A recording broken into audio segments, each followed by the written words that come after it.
ಯೋಸಿತ ಸಮಗ ಪೆಮಿನಿ ಪಿರಿಸಕ್ ರಾತ್ರಿ சமாஜ சாலாவுக்கு ஆரட்சக பாரதியிலா என்பதாக இன்றைய அத பத்திரிகையில் தலைப்பெற்றது காலம் யோசித்தோடு வருகை தந்த குழு இந்த கொள்ளுப்பட்டி பகுதியில் இருக்கின்ற இரவு நேர களியாட்டு விடுதியில் இருந்த காவலாளி ஒருவரை தாக்கியிருப்பதாக அந்த செய்தி இடம்பெடுத்திருப்பதை காலம் இன்றைய தமிழன் பத்திரிகையும் அதுரமான செய்தியை வெளியிட்டிருப்பதை நாங்கள் காணக்கூடியதாக இருக்கிறது. எனவே யோசித்த குழாம் இரவு விடுதியில் கைகலப்பு என்பதாக அந்த செய்திக்கு தலைப்பிடப்பட்டிருப்பதை நாங்கள் காணக்கூடியதாக இருக்கிறது. அதற்காக நாங்கள் பார்க்கலாம். கொழும்பு கம்பெனி தெருவில் உள்ள இரவு விடுதி ஒன்றில் ஏற்பட்ட மோதலில் முன்னாள் ஜனாதிபதி மஹிந்த ராஜபக்ஷவின் மகன் யோசித்த ராஜபக்ஷவோடு வந்த சந்தேக நபர்கள் மூவர் அடையாளம் காணப்பட்டிருக்கிறார்கள். கொழும்பில் உள்ள விடுதிக்கு சென்று யோசித்த ராஜபக்ச அவரது மனைவி உள்ளிட்ட குழுவினர் குழப்பம் விளைவித்ததாக தெரிவிக்கப்படுகிறது.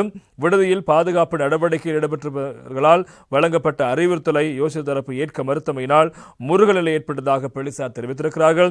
இந்நிலையில் யோசித்த ராஜபக்சவோடு வந்த ஒரு குழுவினருக்கிடையே ஏற்பட்ட கருத்து மோதல் காரணமாக அங்கிருந்த பாதுகாப்பு அதிகாரி ஒருவர் தாக்கப்பட்டிருக்கிறார். இந்த சம்பவத்தில் சந்தேக நபர்கள் தெஹிவலை, அத்திட்டிய மற்றும் திம்பிரிகசாய பகுதிகளை சேர்ந்தவர் என்று போலீசார் அடையாளம் கண்டிருக்கிறார்கள்.